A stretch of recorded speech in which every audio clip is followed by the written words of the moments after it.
The more we learn about the role of the Secret Service before, during, and after the attack on the Capitol on January 6th, the more questions we have. During last night's primetime hearing of the January 6th committee, we heard radio traffic from Secret Service members who were with Vice President Mike Pence inside the Capitol as it was breached.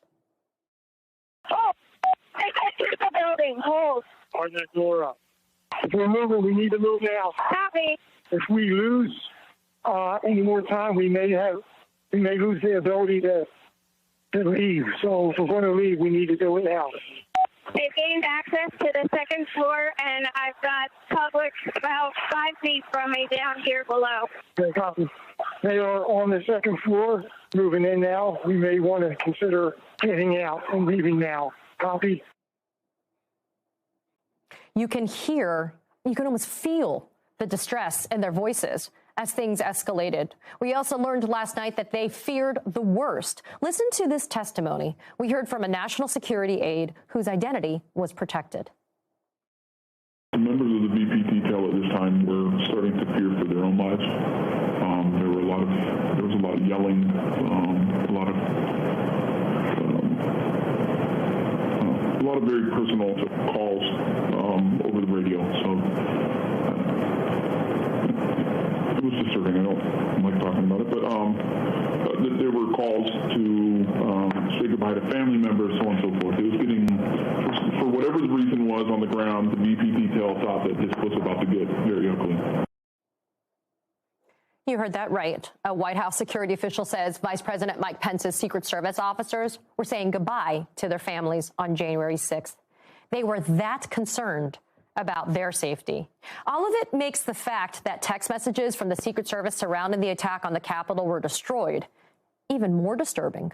Sources are telling NBC News that the Department of Homeland Security's Inspector General has launched a criminal investigation into the missing text messages. The results of that investigation could be referred to federal prosecutors. And now we know that some Secret Service officials are lawyering up. The Secret Service seems so central. Do you anticipate subpoenaing some of the agents or having public testimony featuring their testimony? I mean, do you want to talk to them again? We do want to talk to them. They have retained private counsel, which is unusual, but they have a right to do that. Have they newly retained private counsel, or have all of their interactions with the Select Committee been through private counsel? I think this is new. Since the evidence has been presented to the public? I can't give you the exact date, but I believe this is new. Joining me now to make sense of all of this is Olivia Troye. She was a Homeland Security advisor to former Vice President Mike Pence.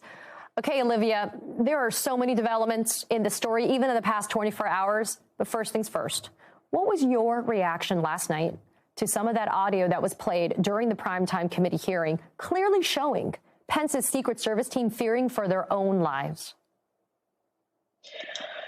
Hi, Katie. Thanks for having me. Look, it's the same reaction I just had right now. I cannot watch that clip without feeling the emotion and getting emotional myself, because I know these people. I know these people very well. I know these agents. Hearing the voices, I know exactly who was talking. And I know the pride that they took in their job. I know Mike Pence's detail very well. And knowing that they were that worried and how close it all came, and the fact that they're in real time trying to think about their own families, saying their goodbyes, trying to protect themselves, and most of all, really trying to figure out how are they going to get Vice President Mike Pence out of the buildings, out safely, and knowing that the window was closing in on them. And look, I've got to say, I sat in the hearing. I was there, and hearing that, and then sitting next to the relatives of fallen officers and the Capitol Police officers themselves, I had a conversation with one of them afterwards, and it was so painful to really kind of talk to him and live that, because he said to me, like, I wanted to call my family too, but I had to keep fighting. And it was just, it made everything so real. And just the fact that I worked in that White House, and knowing that Donald Trump, when his most loyal person was there and his life was in grave danger. Now we've heard it firsthand by people that were monitoring this in real time.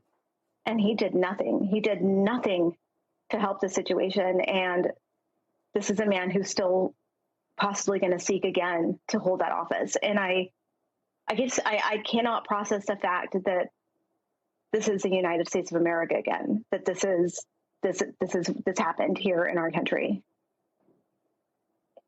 So, Olivia, help us understand then, how is it possible that Mike Pence, he had his family with him. Pence's family was with him too. How does he experience that in real time?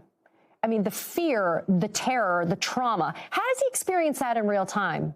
And yet still say that he would support Donald Trump, and yet still not take the time to actually come before the 1-6 committee in America and explain what he went through on that day? Look, I think he should. I think, he lived this, and in the moment, he certainly did the right thing. And look, I'm grateful. I can't even imagine what it must be like to come so close to that scenario. And by the way, he became the commander-in-chief. I mean, right, I worked on the continuity of government programs. I mean, there is a chain of command there that goes into effect. But when the president is missing in that chain of command, he took charge. And imagine that, right? Taking action in the moment while you're under threat as well. And so I think he deserves credit for that and for certifying the election in that horrible day. But I want him to come forward. I keep hoping that he will, because I think this is a chapter in our country's, history and current moment that really matters. And I think it speaks to the work of the committee and how critical it has been to get all these facts out to Americans in a very factual, honest, forthcoming way. And I think that Mike Pence can really still make a difference right now if he came forward. But again, it's a political calculation.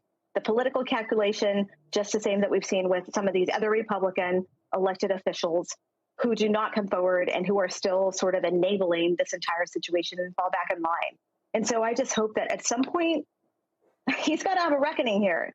It's your life, your family, and the well-being of the country and our democracy.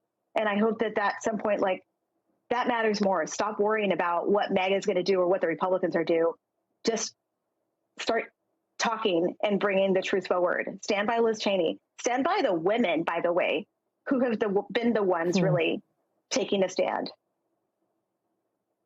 Olivia, I want to pivot for a second. I really wanted to also have you on today because you've run data migration for the government in the past, and that's the excuse that's being given by the Secret Service, right, about this idea that there's this purge of text messages because they were doing a data migration from the cellular system. What is your take, though, on this excuse that's being offered by the Secret Service that they inadvertently purged all of these text messages around such a relevant time frame? Yeah, nothing ever happens inadvertently on these data migrations. I have run a massive migration, a technical migration for the Department of Defense and the intelligence community. I can tell you 100%, this is very planned from A to B to C. And I will tell you that we take great steps to back up the data.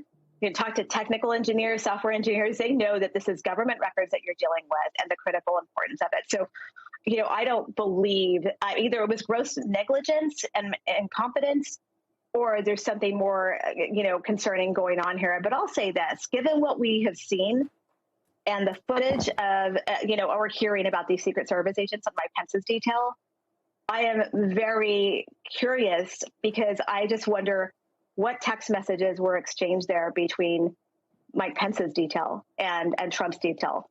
What was Tony Ornato doing? Was he texting people? And I think that, now we hear that he's lawyered up. Look, I don't know why you lawyer up when all you have to do is tell the truth. What are you so scared of? If there's nothing there. Well, that's some famous last words too, right, Olivia? Why do you invoke the fifth if you have nothing to lie about or you have nothing to hide? Olivia, unfortunately, I'm out of time. We have to have you back because there's so much more insight that we can get from you. But Olivia Troye, thank you so much for taking the time for being here today after that momentous primetime hearing last night. Thanks for having me.